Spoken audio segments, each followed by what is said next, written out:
Événement incontournable en chanson de langue française, Coup de cœur francophone présente cette année sa 30e édition, qui se déroule d'ailleurs jusqu'au 13 novembre.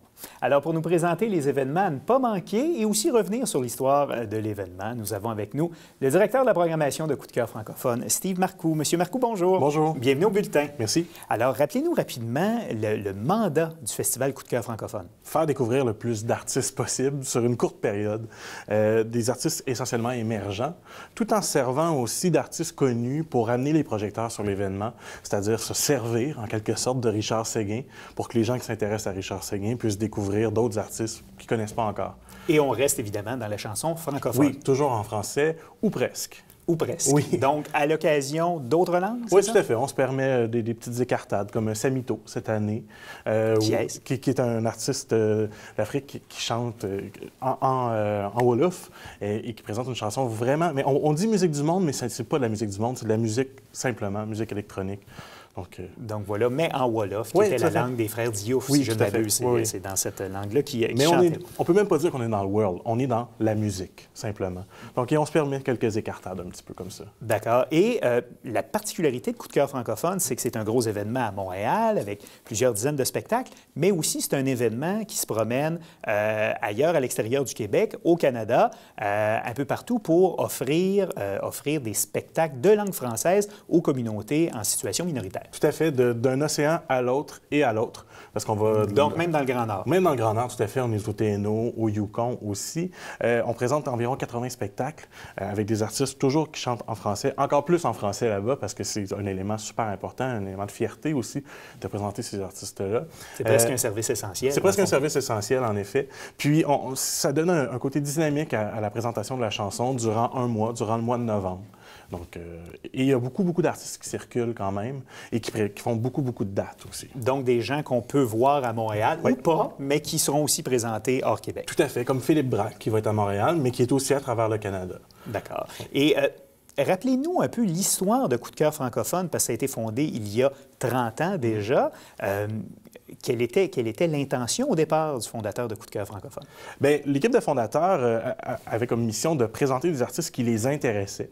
C'est parti d'une revue qui s'appelait la Revue Chanson. Donc, eux parlaient de cette scène-là, mais trouvaient peut-être que c'était pas assez présenté sur les scènes. On est à la fin des années 80, il n'y a pas encore les Francophonies de Montréal. Présenter un spectacle à Montréal en français, c'est possible, mais on est aussi sur le creux de vague du référendum. Donc, ça a donné un petit coup de dynamisme à la présentation de la chanson.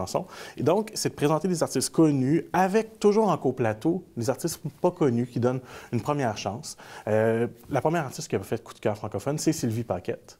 Donc, et qui a eu une très belle carrière. Et qui va être encore cette année à Coup de cœur, 30 ans plus tard. Donc, des gens qui vous sont fidèles. Oui, tout à fait. D'accord. Justement, par rapport à l'édition 2016 de Coup de cœur francophone, est-ce qu'il y a justement, sans jeu de mots, des coups de cœur, des choses, des incontournables qu'il faut absolument voir d'ici la fin du festival de 13?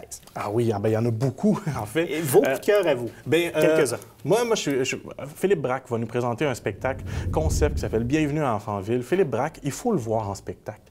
C'est un artiste de scène très fort qui présente toujours un spectacle différent d'une fois à l'autre. Il a envie de nous surprendre.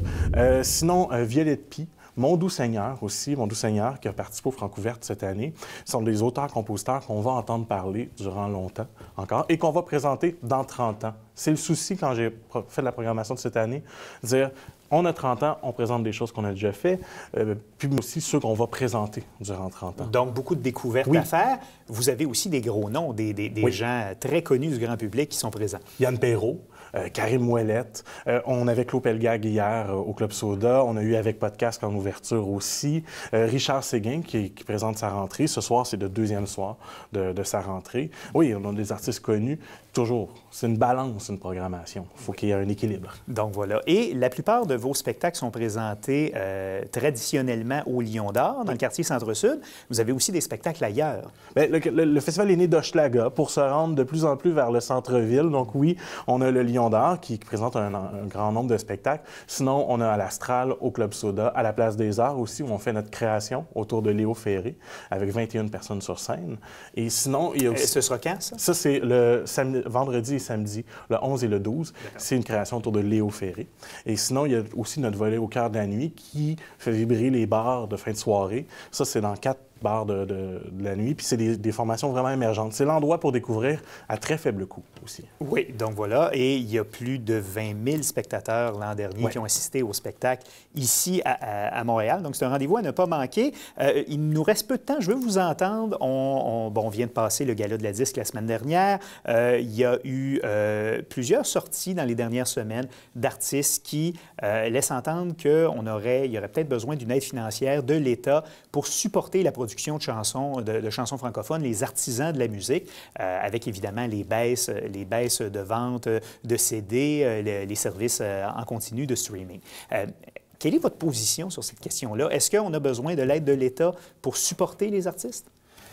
Sujet délicat quand même, parce que c'est sûr que je suis pour qu'on soutienne les artistes pour qu'ils puissent créer encore plus puis plus longtemps. Nous, comme diffuseurs, notre questionnement, c'est de savoir est-ce que les artistes peuvent être entendus? Et la problématique avec la dématérialisation et les Spotify et Google Music de ce monde, c'est l'espace francophone québécois de la chanson. Il est vraiment dans le fond du site de Spotify. Nous, c'est qu'il soit un petit peu plus de l'avant, parce que si les artistes ne sont pas entendus, qu'ils soient entendus, achetés ou quoi que ce soit, il faut que les chansons puissent vibrer dans le cœur des gens pour qu'ils aient envie d'aller les voir en spectacle. Et qu'il y ait peut-être un peu plus d'initiatives, un peu comme ici Musique, par exemple, de Radio-Canada, qui met beaucoup à l'avant la chanson francophone. Exact. Il faut qu'il soit entendu, puis il faut que tu l'aimes, la chanson, avant de vouloir aller la voir en spectacle. Nous, c'est notre préoccupation comme diffuseur. Mais on va toujours être pour que les artistes puissent être mieux soutenus pour créer encore mieux. Et autant que possible, vivre de leur art. Oui. Souhaitons-le. Tout à fait. Alors, Steve Marcoux, directeur de la programmation de Coup de cœur francophone, merci d'avoir été là et bonne suite et fin de festival. Merci.